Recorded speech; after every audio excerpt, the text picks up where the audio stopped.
Εμείς τα παιδιά έχουμε δικαιώματα. Να παίζουμε παιχνίδια. Να έχουμε σχολείο. Να έχουμε οικογένεια να μας αγαπάνε.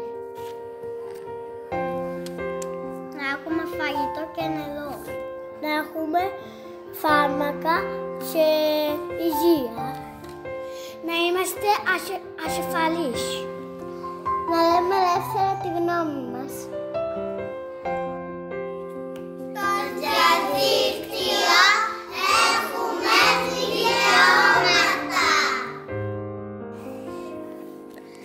Έχουμε δικαίωμα να παίζουμε ελεύθερα με τους φίλους μας. Έχουμε στο διαδίκτυο να ακούμε τραγούδια. Έχουμε δικαίωμα να παίζουμε τους φίλους μας. Να πηγαίνουμε με ματιά. Πρέπει να παίζουμε παιχνίδια στην ηλικία μας. Δεν μιλάμε σε γλώσσους.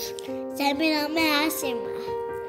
Δεν σχολιάζω αρνητικά, γιατί στις οθόνες υπάρχουν άνθρωποι και μπορεί να τους πληγώσει ή να τους θυμώσει. Στο διαδίκτυο είμαι ευγενικός ή κάνω like ή αφήνω μια καρδούλα.